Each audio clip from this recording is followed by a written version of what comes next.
Hi friends, എല്ലാവർക്കും movie മാനിയ മലയാളത്തിൻ്റെ പുതിയ എപ്പിസോഡിലേക്ക് വീണ്ടും സ്വാഗതം.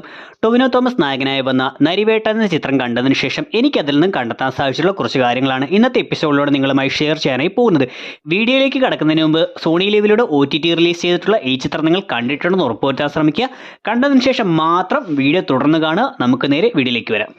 ഈ ചിത്രത്തിൽ മണ്ണിന് വേണ്ടി, ഭൂമിക്ക് വേണ്ടി പോരാടുന്ന കുറച്ച് മനുഷ്യരെയും അതിനിടയിൽപ്പെട്ട് അവർ മരിക്കുന്നതിനെ പറ്റിയുമെല്ലാമാണ് കാണിക്കുന്നത്. ഇതുകൊണ്ട് തന്നെയാണ് ചിത്രത്തിന്റെ നരിവേട്ട എന്ന പേരെഴുതി കാണിക്കുമ്പോൾ അതിലെ നരവേട്ട എന്ന ഭാഗം മണ്ണിന്റെ കളറിൽ തന്നെ കാണിച്ചിരിക്കുന്നതും അതിലൂടെ വെടിയുണ്ട കടന്നു പോകുമ്പോൾ ചോര തെറിക്കുന്നതായി കാണിക്കുന്നതും. ഇതുപോലെ ഈ ഒരു രക്തത്തെ സൂചിപ്പിക്കുന്നത് പോലെ തന്നെയാണ് ചിത്രത്തിലെ പ്രധാനപ്പെട്ട സംഭവങ്ങളും സമയങ്ങളുമെല്ലാം എഴുതി കാണിക്കുമ്പോഴും അവിടെയും ഈ ചുവപ്പ് നിറം തന്നെ യൂസ് ചെയ്തിരുന്നത്. കൂടാതെ ടൊവിനോ തോമസിന്റെ വർഗീസ് എന്ന ക്യാരക്ടറിനെ പോലീസുകാർ പിടിച്ചുകൊണ്ട് പോകുന്ന സമയത്ത് അവിടെ നവംബർ 11-ാം തീയതി 11/11 ഈ സംഭവം നടക്കുന്നതെന്ന് കാണിക്കുന്നുണ്ട്. സോ ഈ നവംബർ എന്ന മാസം നോക്കുകയാണെങ്കിലും അതും 11ാമത്തെ മാസമായിട്ടാണ് വരുന്നത്. അതായത് 11ാമത്തെ മാസം 11ാമത്തെ ദിവസം 11 മണി കഴിഞ്ഞ് 11 മിനിറ്റ് ആകുമ്പോഴാണ് ഈ സംഭവം നടക്കുന്നതെന്നാണ് കാണിച്ചിരിക്കുന്നത്. സോ ഈ 11/11 എന്ന് പറയുന്നത് ഹയർ കോളിങ്ങിനെ അല്ലെങ്കിൽ പ്രപഞ്ചത്തിന്റെ ഒരു വിളി എന്നതുപോലെ നമ്മുടെ ഉള്ളിൽ വരുന്ന മാറ്റങ്ങളെയെല്ലാമാണ് സൂചിപ്പിക്കുന്നത്. സോ ഈ വർഗീസ് എന്ന ക്യാരക്ടറിനെ നോക്കിയാലും ആദ്യം ഈ ക്യാരക്ടറിന് ആ ഒരു കാടിനോടും അവിടെയുള്ള ആളുകളോടുമെല്ലാം പുച്ഛമായിരുന്നുവെന്നും എന്നാൽ പിന്നീട് അതിനെല്ലാം മാറ്റം വന്നുവെന്നുമാണ് കാണിക്കുന്നത്.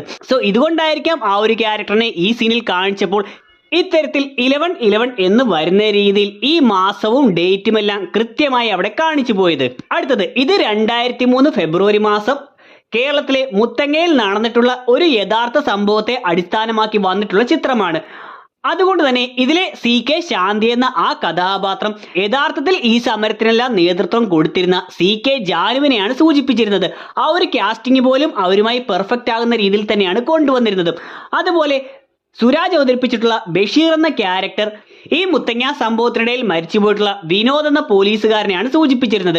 കൂടാതെ ഈ സിനിമയിൽ പറയുന്നത് പോലെ കൃത്യമായി 18 റൗണ്ട് പോലീസുകാർ വെടിവെച്ചിരുന്നതായും ആദ്യം ഒരു ആദിവാസി യുവാവ് മാത്രം മരിച്ചതായി പറയുകയും പിന്നീട് അങ്ങനെയല്ല, അതിൽ കൂടുതൽ ആളുകൾ മരണപ്പെട്ടിട്ടുണ്ടെന്ന് പുറത്തു വരികയും മറ്റും ചെയ്തിരുന്നു. ഇങ്ങനെ യഥാർത്ഥ സംഭവവുമായി ബന്ധപ്പെട്ടിട്ടുള്ള ഒരുപാട് കാര്യങ്ങൾ ഈ ചിത്രത്തിൽ സൂചിപ്പിച്ചിട്ടുണ്ട്. അതോടൊപ്പം തോന്നിയിട്ടുള്ള മറ്റൊരു കാര്യമാണ് ടൊവിനോ തോമസിന്റെ വർഗീസ് എന്ന ക്യാരക്ടർ. ഈ ഒരു ക്യാരക്ടറിന് വർഗീസ് എന്ന പേര് തന്നെ കൊടുത്തത് ഇത്തരത്തിൽ ആദിവാസികളുടെ ഉന്നമനത്തിനും സ്വാതന്ത്ര്യത്തിനുമെല്ലാം പോരാടി മരിച്ചിട്ടുള്ള വർഗീസ് എന്ന വ്യക്തിയെ സൂചിപ്പിക്കാൻ വേണ്ടിയായിരിക്കാം. അദ്ദേഹവും ഇതുപോലെ പോലീസുകാരുടെ വെടിയേറ്റ് മരിക്കുകയും വർഷങ്ങളോളം ആ സത്യം പുറത്തു വരാതെ ഇരിക്കുകയും പിന്നീട് ആ കാര്യങ്ങളെല്ലാം വെളിച്ചത്തേക്ക് വരികയും ചെയ്തിട്ടുണ്ടായിരുന്നു. ഈ ചിത്രത്തിലെ വർഗീസ് എന്ന ക്യാരക്ടറും ഇത്തരത്തിൽ ആദിവാസികളെ സംരക്ഷിക്കാനും അവരെ രക്ഷിക്കാനുമെല്ലാമായി ശ്രമിക്കുന്നതായും ഇങ്ങനെ മരണപ്പെട്ടു പോയവരുടെ സത്യങ്ങൾ പുറത്തു കൊണ്ടുവരാൻ ശ്രമിക്കുന്നതായും കാണിച്ചിട്ടുണ്ട്. ഇതുകൊണ്ടെല്ലാമായിരിക്കാം ആ ഒരു വർഗീസ് എന്ന വ്യക്തിക്ക് ബഹുമാനം കൊടുക്കുന്നത് പോലെ ഈ ഒരു ക്യാരക്ടറിന് അതേ പേര് തന്നെ കൊടുത്തത്. സിനിമയുടെ തുടക്കത്തിൽ ഈ ഒരു വർഗീസ് എന്ന ക്യാരക്ടറിനെ തേടി പോലീസുകാർ ബസ്സിൽ കയറുന്ന സമയത്ത് ഒരു പോലീസുകാരൻ വള്ളിയൂർക്കാവ് ഉത്സവം നടക്കുന്ന സമയമാണ് എന്ന് പറയുന്നുണ്ട്. ഇതുകൊണ്ട് തന്നെ ആ ഒരു ബസ് ഒന്ന് നോക്കുകയാണെങ്കിൽ ആ ഉത്സവത്തിന് പോയിട്ട് വന്നിട്ടുള്ള പലരും കുട്ടികൾക്ക് ഉത്സവത്തിന് മേടിച്ചു കൊടുത്തിട്ടുള്ള കളിപ്പാട്ടങ്ങളും മറ്റും കൊണ്ടിരിക്കുന്നതായി കാണാം. ഇതിനുശേഷം ഈ പോലീസുകാരിൽ നിന്ന് രക്ഷപ്പെടാനായി വർഗീസ് ഒരു വണ്ടിക്ക് കൈ കാണിക്കുന്ന സമയം ഈ വർഗീസിന്റെ ക്യാരക്ടറിനെ സൂചിപ്പിക്കുന്നത് പോലെ വണ്ടിക്ക് നീതിമാൻ എന്ന് പേര് കൊടുത്തിരിക്കുന്നതായി കാണാം. ഈ ഒരു സമരവും മറ്റും നടന്നത് 2003 ഫെബ്രുവരിയിലാണ്. അതിനുശേഷം മാസങ്ങൾക്കിപ്പുറമാണ് 2003 നവംബർ മാസത്തിലാണ് പോലീസുകാർ വർഗീസിനെ തിരക്കി വരുന്നതായി കാണിക്കുന്നത്. സോ ഇങ്ങനെ 2003 വർഷത്തിലെ കഥകൾ കാണിക്കുന്ന സമയത്ത് അവിടെ 2001 പുറത്തിറങ്ങിയിരുന്ന ഈ പറക്കുംതളിക, കല്യാണരാമൻ, രാവണപ്രഭു എന്നീ ചിത്രങ്ങളുടെ പോസ്റ്ററുകൾ ഒട്ടിച്ചു വെച്ചിരിക്കുന്നതായി കാണിച്ചിട്ടുണ്ട്. സോ ഇതിന് കാരണമായി എനിക്ക് തോന്നിയത് ആ ഒരു കാലഘട്ടത്തിലെല്ലാം വലിയ വലിയ തിയേറ്ററുകളിലെല്ലാം പുതിയ ചിത്രങ്ങൾ അതേ ദിവസം തന്നെ റിലീസ് ചെയ്യുമെങ്കിലും B ക്ലാസ് തിയേറ്ററുകൾ പോലെയുള്ള ചെറിയ ചെറിയ തിയേറ്ററുകളിലേക്കെല്ലാം കുറച്ച് നാളുകൾക്ക് ശേഷമായിരിക്കും ഈ ചിത്രങ്ങൾ എത്തുന്നത്. സോ ഇത്തരത്തിൽ ഈ സംഭവങ്ങൾ നടക്കുന്നതായി കാണിക്കുന്ന വള്ളിയൂർക്കാവിലും മറ്റു പരിസരങ്ങളിലും 2001 റിലീസായിരുന്ന ഇത്തരം ചിത്രങ്ങൾ 2002 അവസാനത്തിലോ 2003 തുടക്കത്തിലോ എല്ലാമായിട്ടാകാം അവിടെയുള്ള തിയേറ്ററുകളിലേക്കും മറ്റും വന്നിട്ടുള്ളത് എന്ന രീതിയിലായിരിക്കാം 1.5-2 വർഷത്തോളം പഴക്കം ചെന്നിട്ടുള്ള ഈ ചിത്രങ്ങളുടെ പോസ്റ്ററുകൾ ആ സ്ഥലത്ത് കൊടുത്തിരിക്കുന്നതായി കാണിച്ചത്. ഈ വർഗീസിനെ പോലീസുകാർ പിടിക്കാൻ വരുന്ന സമയത്ത് വർഗീസ് കിട്ടുന്ന കല്ലെല്ലാം എടുത്ത് അവരെ ആക്രമിക്കുന്നതായി കാണിച്ചിട്ടുണ്ട്. ഇത് ആ ഒരു സമരവും മറ്റും നടക്കുന്ന സമയത്ത് പോലീസുകാർ തോക്കുമായി ഇവരെ ആക്രമിക്കാൻ വരുമ്പോൾ കയ്യിൽ കിട്ടുന്ന കല്ലും കമ്പുമെല്ലാം എടുത്തുകൊണ്ട് ആദിവാസികൾ പോലീസിനെ ആക്രമിക്കുന്നതായി കാണിച്ചിട്ടുണ്ട്. ആദ്യമെല്ലാം അവരെ ഇഷ്ടമല്ലായിരുന്നുവെങ്കിലും പിന്നീട് അവരെ ഇഷ്ടപ്പെട്ടു തുടങ്ങിയിട്ടുള്ള വർഗീസ് എന്ന ക്യാരക്ടർ അവർ ചെയ്യുന്നത് പോലെയുള്ള പ്രതിരോധ പ്രവർത്തനങ്ങളാണ് ഇവിടെയും നടത്തുന്നതായി കാണിച്ചത്. ആദിവാസികളുടെ അവിടുത്തെ കുടിലുകളും സ്കൂളുകളും എല്ലാം കാണിക്കുന്ന സമയത്ത് ആ സ്കൂളിൽ ഒരുപാട് ചോർച്ചയും മറ്റും ഉള്ളതായും ആ സമയം ബെഞ്ചുകളും ബോർഡും എല്ലാം പുറത്ത് വെച്ചിരിക്കുന്നതായും കാണിച്ചിട്ടുണ്ട്. സോ ആ സമയം ഒന്ന് നോക്കുകയാണെങ്കിൽ അവിടെ ഒരു തറ കെട്ടിയിരിക്കുന്നതായും ഫൗണ്ടേഷൻ കെട്ടിയിട്ടിരിക്കുന്നതായും അതിന്റെ പുറത്ത് ഈ ബെഞ്ചുകളും ബോർഡുമെല്ലാം വെച്ചിരിക്കുന്നതായിട്ടുമാണ് കാണിച്ചത്. സോ എനിക്ക് തോന്നിയത് അവിടത്തേക്ക് അനുവദിച്ചിട്ടുള്ള പുതിയ സ്കൂളിന്റെ ഫൗണ്ടേഷൻ പണി വർഷങ്ങൾക്ക് മുന്നേ തുടങ്ങിയതും എന്നാൽ ഫൗണ്ടേഷൻ കൊണ്ട് നിർത്തിപ്പോവുകയും അതിനു മുകളിൽ കുട്ടികളെയും മറ്റും ഇരുത്തി അവർ പഠിപ്പിക്കുന്നതായിട്ടാകാം ഇവിടെ കാണിച്ചു പോയത്. സോ ഇതുകൊണ്ട് കൂടിയാകാം ഇങ്ങനെ ഗവൺമെന്റ് പറയുന്ന പല വാഗ്ദാനങ്ങളും നടപ്പിലാക്കാതെ പോകുന്നു എന്നുള്ള രീതിയിൽ ഇവർ സമരത്തിലേക്ക് പോകാൻ കാരണമാകുന്നത്. ചേരൻ അവതരിപ്പിച്ചിട്ടുള്ള കേശവദാസ് എന്ന ക്യാരക്ടറിനെ ആദ്യം ഒരു പാവത്താനെ പോലെയെല്ലാമാണ് കാണിച്ചിരിക്കുന്നതെങ്കിലും പിന്നീട് ഉടൻ തന്നെ അയാൾ ഒരു വില്ലനാണ്, നെഗറ്റീവ് ക്യാരക്ടറാണ് എന്ന് കാണിക്കുന്നുണ്ട്. അതുകൊണ്ട് തന്നെ അയാൾ നിരപരാധികളെ ഉപദ്രവിക്കുന്നതും ആദിവാസി യുവാക്കളെയും മറ്റും ഒരു കാര്യവുമില്ലാതെ കൊണ്ടുവന്ന് തല്ലുന്നതും പീഡിപ്പിക്കുന്നതുമെല്ലാം ഇഷ്ടപ്പെടുന്നതായിട്ടും മറ്റും കാണിക്കുന്നുണ്ട്. സോ ഇത് വെച്ച് നോക്കിയപ്പോൾ എനിക്ക് തോന്നിയ ഒരു കാര്യം, ഈ കേശവദാസ് അവിടേക്ക് വന്നതിന് ശേഷം വർഗീസ് ആ ഒരു ആദിവാസി യുവാവുമായി ഫൈറ്റ് നടത്തിയതിനു ശേഷം കേശവദാസ് അങ്ങോട്ടേക്ക് വരികയും വർഗീസിനെ വഴക്ക് പറയുകയും മറ്റും ചെയ്യുന്നുണ്ടെങ്കിലും വർഗീസിനെതിരെ ഒരു നടപടി എടുക്കാതിരുന്നതും മനസ്സുകൊണ്ടാണെങ്കിലും വർഗീസ് ആദിവാസി യുവാവിനെ തല്ലിയത് കേശവദാസിന് ഇഷ്ടപ്പെട്ടിട്ടുണ്ട് എന്നതുകൊണ്ടാകാം. ചിത്രത്തിൽ ആ സമരക്കാർ നരിയെ വേട്ടയാടി പിടിക്കുകയും ആചാരത്തിന്റെ ഭാഗമായി അതിന്റെ നാവറുത്ത് ദേവിക്ക് കൊടുക്കുന്നതായിട്ടും കാണിക്കുന്നുണ്ട്. പിന്നീട് വർഗീസ് ഈ നരിയുടെ രൂപത്തിൽ വന്നിട്ടുള്ള ആ ഒരു കുട്ടിയെ സ്വപ്നം കാണുകയും ചെയ്യുന്നുണ്ട്. സോ ഇങ്ങനെയെല്ലാം കാണിച്ചിരിക്കുന്നതിന് കാരണമായി എനിക്ക് തോന്നിയത് ഇവരെല്ലാം ആ കാട്ടിൽ തന്നെയാണ് വസിക്കുന്നതെങ്കിലും യഥാർത്ഥ കാടിന്റെ അവകാശികൾ എന്ന് പറയുന്നത് ഇത്തരത്തിൽ നരികൾ ഉൾപ്പെടെയുള്ള മൃഗങ്ങളാണ്. അത്തരത്തിലുള്ള നരികളെയും മറ്റും വേട്ടയാടി പിടിച്ചുകൊണ്ടാണ് ഇവർ അതിന്റെ നാവറുത്തുകൊണ്ട് ദേവിക്ക് കാഴ്ചവെക്കുന്നത്. സോ ഇതേ കാര്യം തന്നെയാണ് ഈ മനുഷ്യർക്കിടയിലും സംഭവിക്കുന്നത്. തങ്ങളുടെ അവകാശങ്ങൾക്കായി പോരാടുന്ന, അതിനുവേണ്ടി ശബ്ദമുയർത്തുന്ന ആളുകളുടെ നാവറുക്കുന്ന രീതിയിൽ, അവരുടെ ശബ്ദം ഇല്ലാതാക്കുന്ന രീതിയിലാണ് പോലീസും സർക്കാരുമെല്ലാം ഈ കാര്യങ്ങളെല്ലാം ചെയ്യുന്നതായി കാണിക്കുന്നത്. അത്തരത്തിൽ സ്വാതന്ത്ര്യത്തിന് വേണ്ടി ശബ്ദമുയർത്തുന്ന ആൾക്കാരെ കൊല്ലുകയും സിനിമയുടെ ഇടയ്ക്ക് വെച്ച് വർഗീസും ബഷീറും ഇങ്ങനെ അവരുടെ കുളത്തിൽ വേസ്റ്റ് ഇട്ടുകൊണ്ട് കേശവദാസും കൂട്ടരും അവരെ ചതിച്ചുവെന്ന് പറയുമ്പോൾ ആ പറഞ്ഞ വർഗീസിന്റെയും ബഷീറിന്റെയും ശബ്ദം ഇല്ലാതാക്കുന്നതിന് വേണ്ടിയാണ് ഇവരെ രണ്ടുപേരെയും തന്നെ സെലക്ട് ചെയ്യുകയും അതിൽ ഒരാളെ കൊല്ലുകയും മറ്റേയാളെ അതിന്റെ ഭയത്തിൽ നിശബ്ദനാക്കുകയും ചെയ്യുന്നത്. സോ ഇങ്ങനെ സ്വാതന്ത്ര്യത്തിന് വേണ്ടി പോരാടുന്ന യഥാർത്ഥ അവകാശികളെ നിശബ്ദരാക്കുന്ന, അവരുടെ നാവർക്കുന്ന കാര്യങ്ങളാണ് ചിത്രത്തിൽ കാണിച്ചിരിക്കുന്നത്.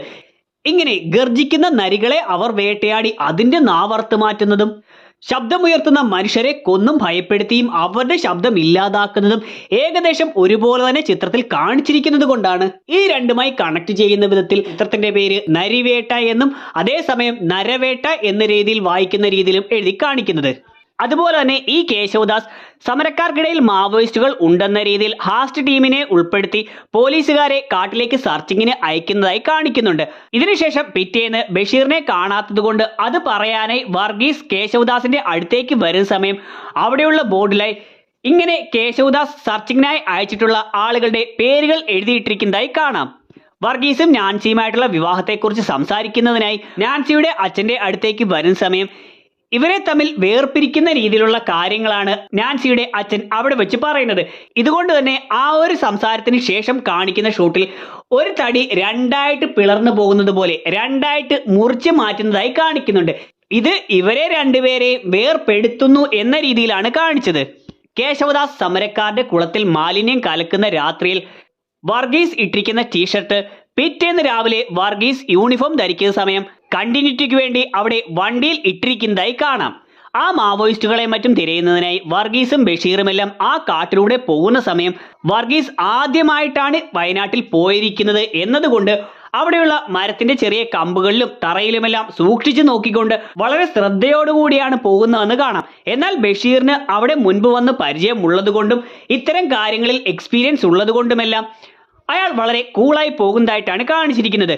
എന്നാൽ പിന്നീട് ബഷീറിനെ തിരക്കി ഇറങ്ങുന്ന സമയത്ത് വർഗീസിന്റെ ആ ഒരു വെപ്രാളത്തെയും ആവലാതിയുമെല്ലാം സൂചിപ്പിക്കുന്നത് പോലെ ഇത്തരത്തിലുള്ള ശ്രദ്ധയൊന്നും കാണിക്കാതെ വളരെ നോർമലായിട്ടുള്ള രീതിയിൽ തന്നെ വർഗീസ് നടക്കുന്നതായും കാണിച്ചിട്ടുണ്ട്. മറ്റൊന്ന്, ഹാസ്റ്റ് ടീമിലെ ആൾ തന്നെയാണ് ബഷീറിനെ കൊന്നത് എന്നുള്ള കാര്യം വർഗീസ് കണ്ടുപിടിക്കുന്നത് അയാളിൽ നിന്ന് നഷ്ടപ്പെട്ടു പോകുന്ന അയാളുടെ കത്തി കൊണ്ടാണ്.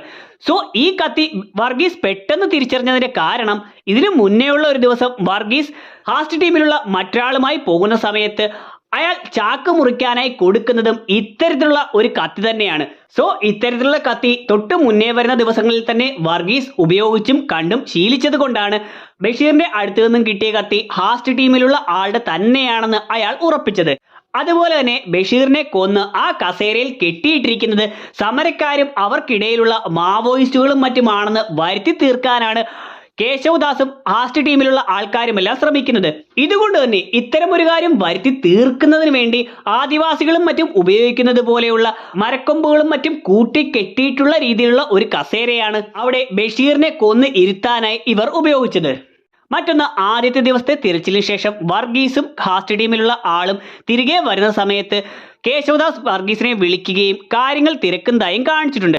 അവിടെ കുഴപ്പമൊന്നുമില്ലല്ലോ, സസ്പീഷ്യസ് ആയി ഒന്നും കണ്ടില്ലല്ലോ എന്നെല്ലാം ചോദിക്കുന്നുണ്ട്.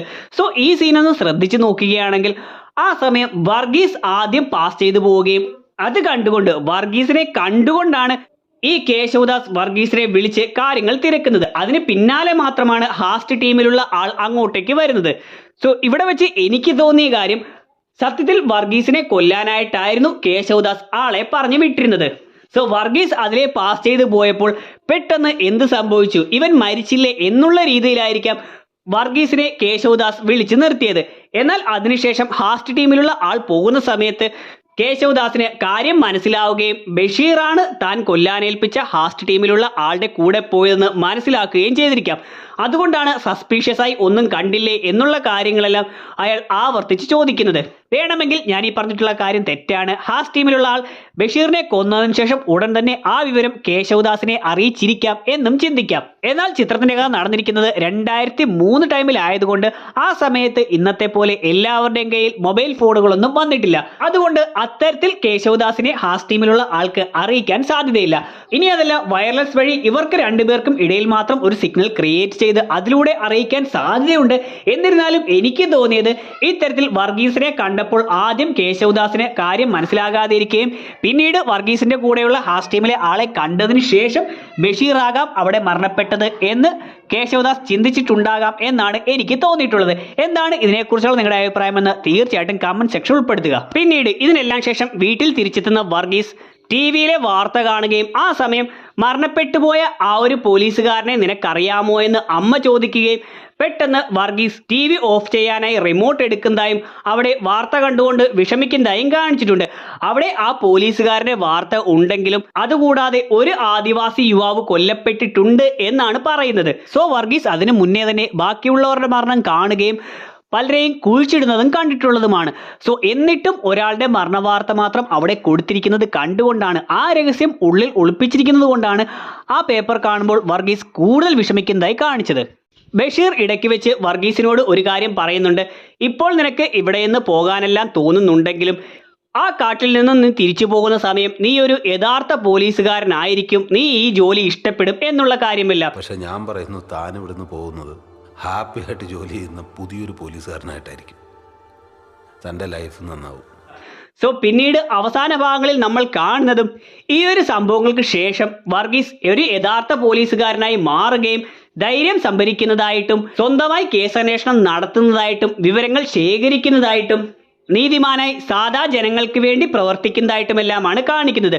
സോ ബഷീർ ആദ്യം പറഞ്ഞിട്ടുള്ള ആ ഒരു കാര്യം പിന്നീട് യഥാർത്ഥത്തിൽ സംഭവിക്കുന്നതായിട്ടാണ് കാണിച്ചു പോകുന്നത്. ഇനി സിനിമയിൽ വന്നിട്ടുള്ള 2 മിസ്റ്റേക്കുകൾ അല്ലെങ്കിൽ 2 പോരായ്മകൾ പറഞ്ഞുകൊണ്ട് വീഡിയോ അവസാനിപ്പിക്കാം. ഒന്ന്, ചേരന്റെ കേശവദാസ് എന്ന ക്യാരക്ടറിനെ ഒരു വില്ലൻ എന്ന രീതിയിൽ എടുത്തു കാണിച്ചിട്ടുള്ള രംഗങ്ങൾ.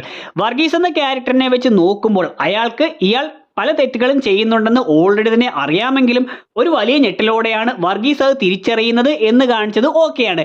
എന്നാൽ കണ്ടുകൊണ്ടിരുന്ന പ്രേക്ഷകരെ വെച്ച് നോക്കുമ്പോൾ പല സന്ദർഭങ്ങളിലും പല സീനുകളിലൂടെയും ഈ ഒരു ക്യാരക്ടർ വില്ലനാണ് എന്ന് ഓൾറെഡി തന്നെ കാണിച്ചു പോയിട്ടുള്ള കാര്യമായിരുന്നു. സോ അതുകൊണ്ട് തന്നെ പിന്നീട് ഈ ഒരു ക്യാരക്ടറാണ് വില്ലൻ എന്നുള്ള രീതിയിൽ കാണിക്കുന്ന ആ ഒരു BGM-ഉം അത്രയും വലിയ ഹൈപ്പും സ്ലോ മോഷനും എല്ലാം കൊടുത്ത് കാണിച്ചിട്ടുള്ള കാര്യങ്ങൾ അത്രയും വർക്കായിട്ടില്ല എന്നാണ് പേഴ്സണലായിട്ട് എനിക്ക് തോന്നിയിട്ടുള്ളത്. അതുപോലെ രണ്ടാമത്തെ കാര്യം, വർഗീസ് പോലീസുകാരിൽ നിന്നും അത്രയും വലിയ പീഡനങ്ങളും ടോർച്ചറുകളും എല്ലാം ഏറ്റുവാങ്ങിയതിന് ശേഷം താൻ ഓൾറെഡി തന്നെ കേസ് ജയിച്ചിരിക്കുകയാണ്. പോലീസുകാർ അയാളെ പിടിക്കുന്നതിന് മുന്നേ തന്നെ എല്ലാ സത്യങ്ങളും കോടതിയെ അറിയിച്ചതാണ്.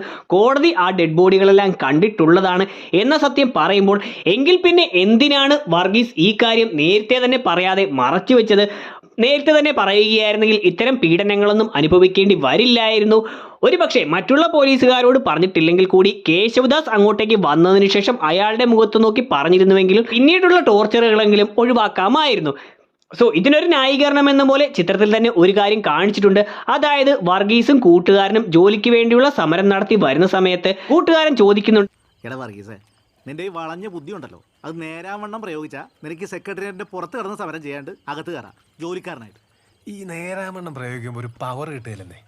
നേരെ ഈ കാര്യം അങ്ങ് പറഞ്ഞ് പീഡനങ്ങൾ ഒഴിവാക്കുന്നതിന് പകരം പവർ കൂട്ടുന്നതിന് വേണ്ടി കുറച്ച് പീഡനങ്ങൾ ഏറ്റുവാങ്ങിയതിന് ശേഷം കുറച്ച് വളഞ്ഞ മാർഗങ്ങളിൽ മാത്രം ഈ കാര്യം അവതരിപ്പിക്കാമെന്ന് വർഗീസ് തീരുമാനിച്ചതാണ് എന്ന് വേണമെങ്കിൽ പറയാം. സോ എന്താണ് ഇതിനെക്കുറിച്ചുള്ള നിങ്ങളുടെ അഭിപ്രായമെന്ന് തീർച്ചയായിട്ടും കമന്റ് സെക്ഷൻ ഉൾപ്പെടുത്തുക. ഇതുപോലെ നിങ്ങൾക്ക് കണ്ടെത്താൻ സാധിച്ചിട്ടുള്ള കാര്യങ്ങളും തീർച്ചയായിട്ടും കമന്റ് സെക്ഷൻ ഉൾപ്പെടുത്തുക. നമുക്ക് അടുത്തൊരു എപ്പിസോഡിലൂടെ കാണാം. അതുവരെ ബൈ.